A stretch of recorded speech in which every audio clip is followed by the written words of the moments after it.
Hello student, maths classes bye Poonam में आपका स्वागत है। क्लास 10th का बेसिक का पेपर सॉल्व करेंगे हमने स्टैंडर्ड का पेपर भी सॉल्व किया है, उस वीडियो को ज़रूर देखें आप। तो मिड टर्म एग्ज़ाम में जो बेसिक का पेपर था उसके जो मल्टीपल चॉइस क्वेश्चन हैं पहले हमें उन्हें सॉल्व करेंगे। तो सबसे पहला क्वेश्चन जो है वो क्या है, the number of factors of a composite number are. हमें यहाँ पर नंबर ऑफ़ फैक्टर्स निकालने हैं किसके, कंपोजिट नंबर के। अभाज्य संख्याओं के कितने फैक्टर्स होते हैं। तो देखो, कोई भी कंपोजिट नंबर ले लो। कंपोजिट नंबर वो होता है जिसके मोर देन 2 फैक्टर्स होते हैं। 1 और इटसेल्फ को छोड़ के इसमें एक एक्स्ट्रा फैक्टर ज़रूर मिलेगा।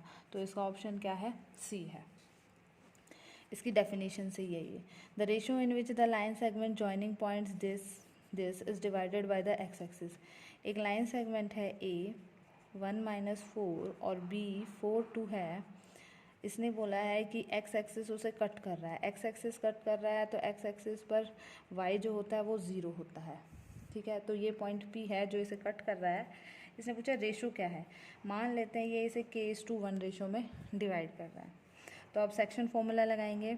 तो हमारे पास ये 0 दे रखा है, इस 0 को ही कंसिडर करके लेंगे। तो ये y वाला पॉइंट है, तो 0 = k को y से करेंगे और 1 को भी y वाले पॉइंट से करेंगे।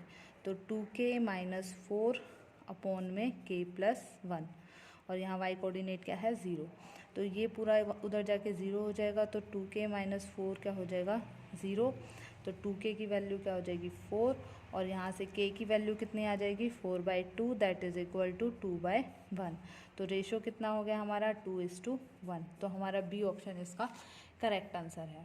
नेक्स्ट क्वेश्चन है, if in 2 triangles PQR and XYZ, PQ अगर XY के प्रोपोर्शन में दे रखा है, QR YZ के, PR XZ के, तो हमें बताना है कि कौन से 2 ट्रायंगल जो है वो सिमिलर होंगे।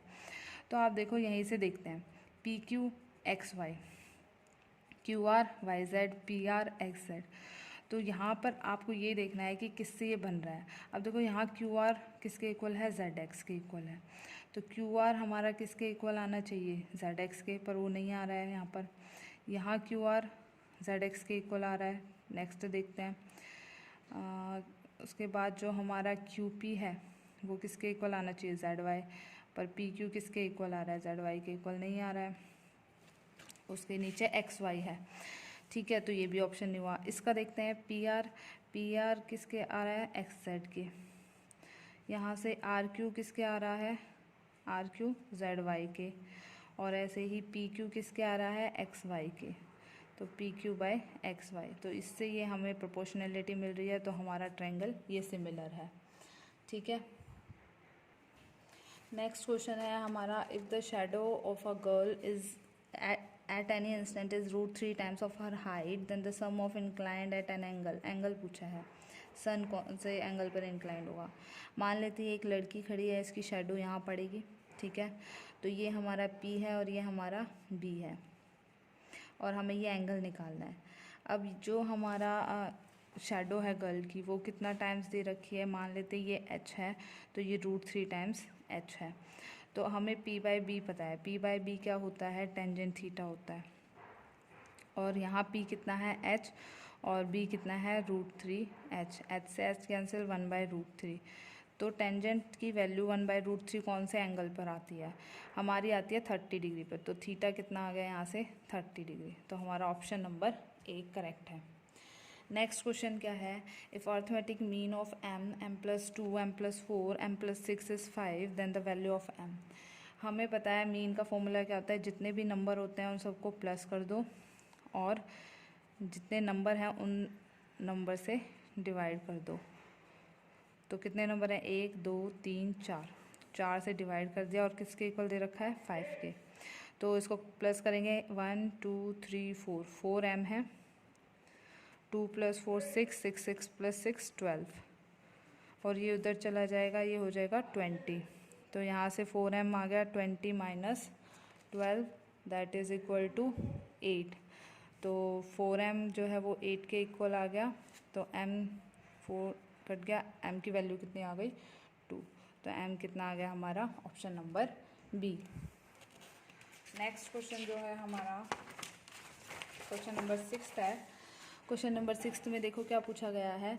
The value of cos 0 multiply है ये tangent 1 multiply cos 2 multiply this cos 90।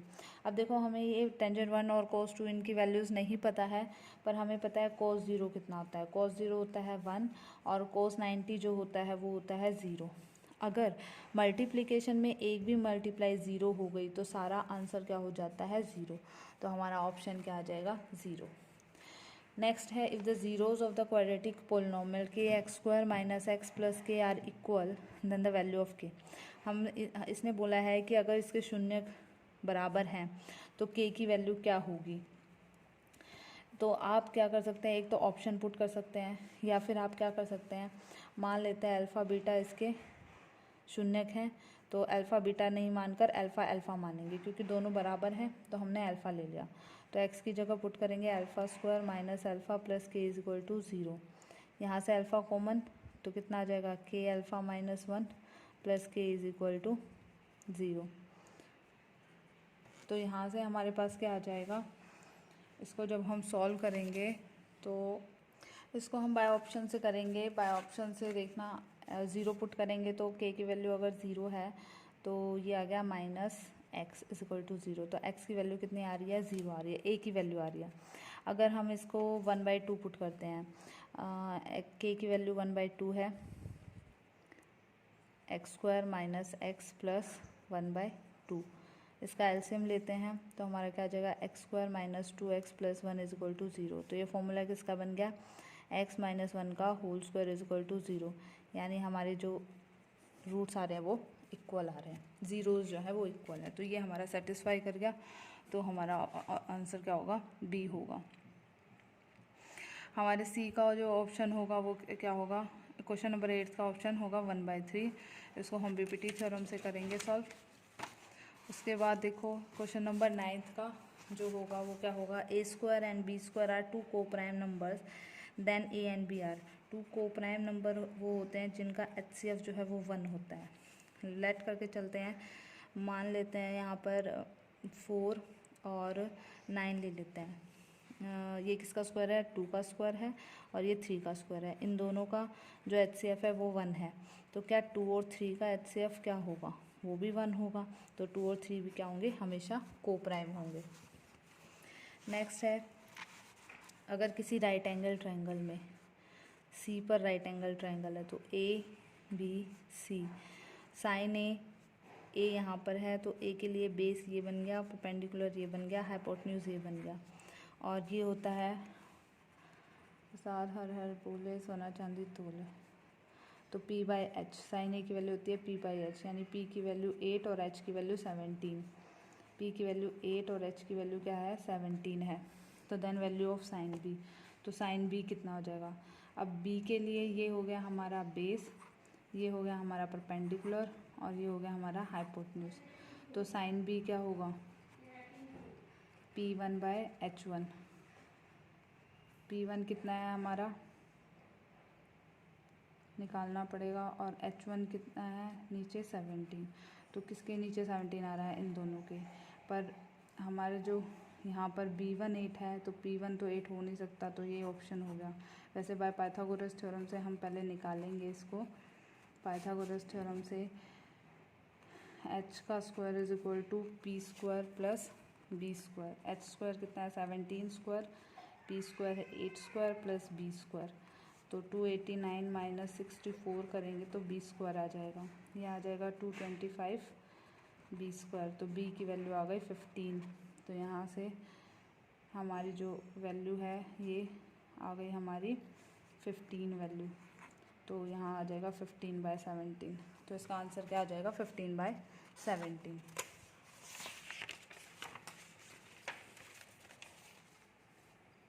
Next question है question number 11। If the diameter of two circle are 18 and 24 then diameter of the circle having area equal to the sum of the area two given circle.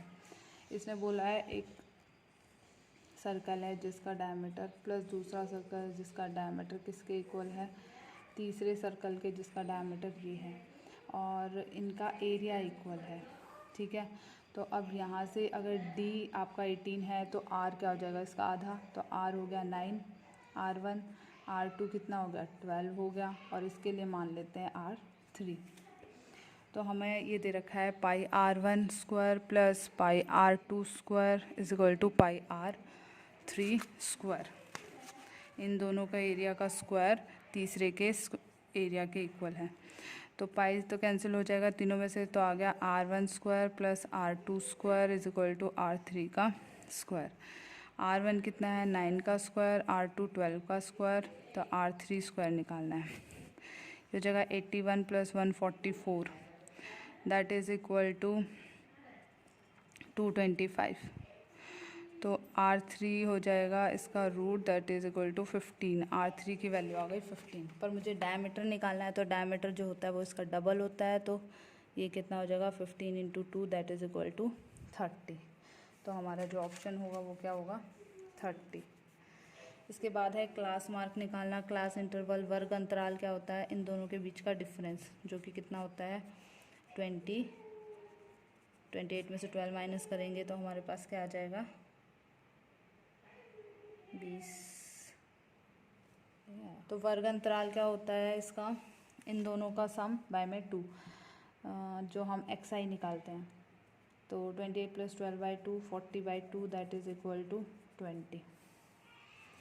इसके बाद हमारा question number 13 है। Question number 13 में पूछा है the pair of equation x is equal to 3 y is equal to -4, अगर इसको graph पर शो करेंगे तो हमारी कैसी लाइन आएंगी। तो ये हमारा ग्राफ है। x इज इक्वल टू 3 में क्या होगा, x हमेशा 3 रहेगा, y कुछ भी होता रहे, 0 3 0 3 1 3 2 3 3, x 3 रहेगा हमेशा।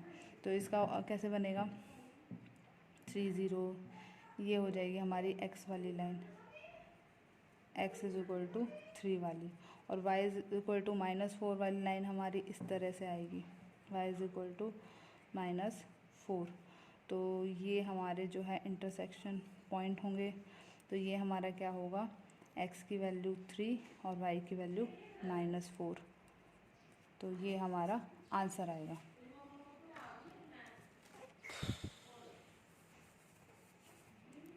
Question number 14 area of the circle जो है 154 दे रखा है, पैरामीटर क्या होगा। तो पाई आर स्क्वायर की वैल्यू दे रखी है 154, तो r इंटू 22/7 154, तो 11 2 ज़ा 11 1 ज़ा 11 4 ज़ा, तो 2 7 ज़ा, तो r स्क्वायर की वैल्यू आ गई 49, r की वैल्यू आ गई 7। पैरामीटर क्या होता है 2 पाई r, 2 इंटू 22/7 इंटू 7, तो आंसर कितना आ गया 44। नेक्स्ट है एलसीएम ऑफ 404 एंड 48। दो नंबर का एलसीएम इतना है तो एचसीएफ निकालो। तो फॉर्मूला क्या होता है n1 into n2 is equal to LCM into HCF.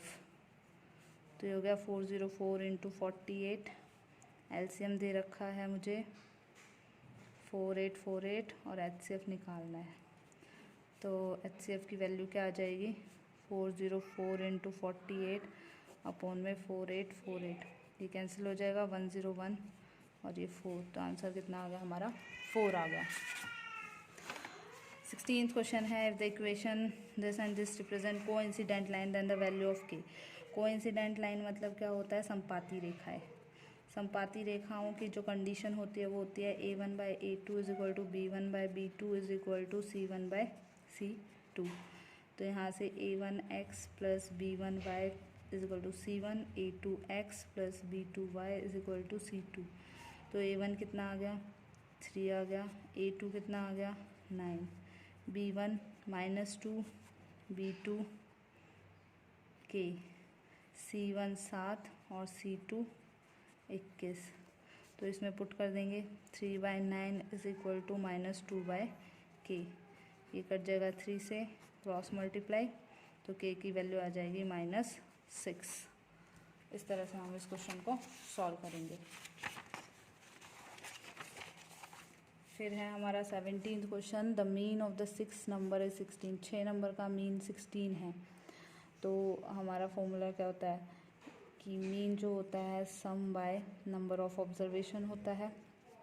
ठीक है, हमारा मीन दे रखा है 16, सम 6 नंबर का और नंबर ऑफ ऑब्जर्वेशन, तो सम कितना आ गया हमारा 16 इंटू 6। ऐसे ही इसमें जो मीन दे रखा है हमारा वो कितना दे रखा है 17, सम और नंबर कितने हैं 5, तो 17 इंटू 5।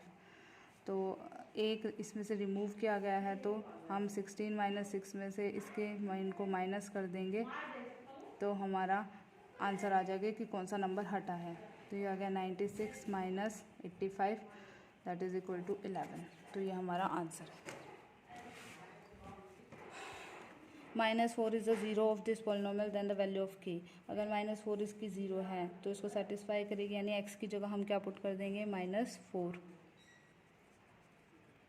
3k + 2 = 0 आ जाएगा। तो ये 16 + 4 - 3k - 2 = 0, 20 - 2 - 3k = 0, तो ये 18 - 3k = 0, तो 18 = 3k, या k की वैल्यू आ गई 6। तो इस तरह से हम अपने क्वेश्चन सॉल्व करेंगे और 18 और 19 नेक्स्ट में करेंगे, 19 और 20 नेक्स्ट में करेंगे। Thank you.